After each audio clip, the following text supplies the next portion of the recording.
I know that there's a lot of concern for online retailers about Amazon, and a lot of it is rightfully so. I mean, Amazon is an undeniable giant that is basically eating the lunch of online retailers.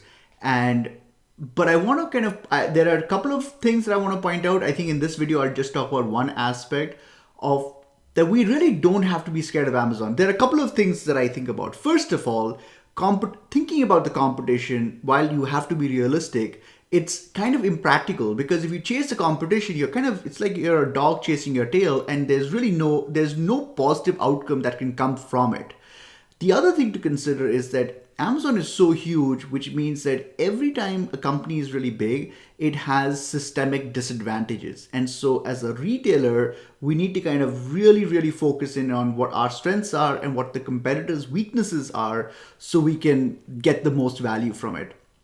So let's talk about my experience with Amazon, okay? And I want to kind of point out one of the gaping holes in the Amazon strategy, which is third party sellers. So I was buying a camera and I went to B&H, we looked on a couple of other websites, and I don't even think this camera is available. It's an older version, and we wanted to kind of make some videos, so we didn't want to get something super expensive, but we wanted something that's good enough where we can use it for still photography and also for video footage. And so we kind of zeroed in on the GH3, which is 2 generations older than the version they have right now, which is the GH5. And since Amazon is the brand I trust, when I searched on multiple websites, I kind of decided to get it from Amazon, which is basically how most shoppers are buying.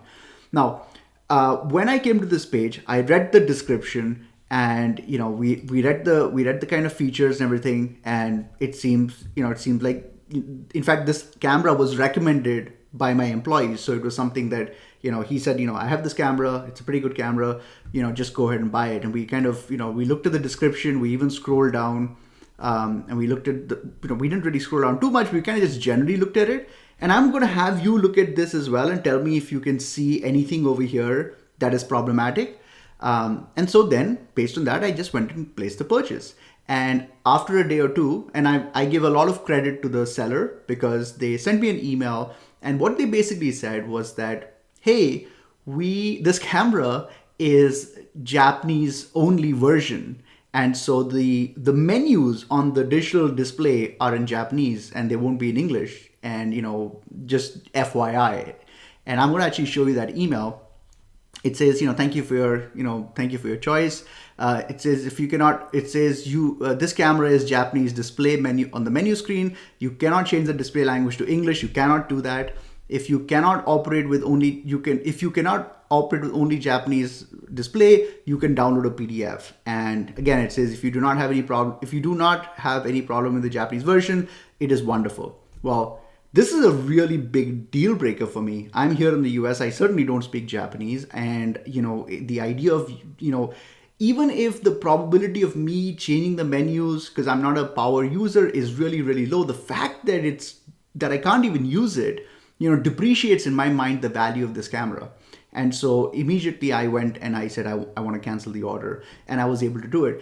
But think about, from my perspective, this is one of the problems with Amazon, right? So they have product listings. There's no mention of the fact that this is Japanese only. There's no warning message. And even if it was, I wouldn't have even considered that, right? As a buyer, when I go to Best Buy, for example, or when I go to my grocery store, when I buy something, I just assume that it's something that I can use. It's there, so I can use it. That's a default assumption. And so to me, this was a really painful experience because the way it would have, luckily it wasn't shipped, but let's say it had been shipped.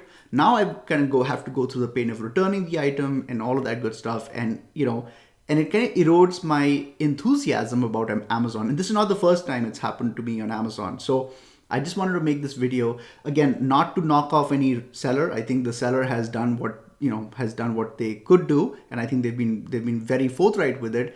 But I think as a platform, Amazon has these gaping holes, and I think as an online retailer, you should maybe kind of think of how do we leverage this weakness of Amazon to kind of amplify sales on our own website. So I wanted to just talk about that briefly. Have a good day.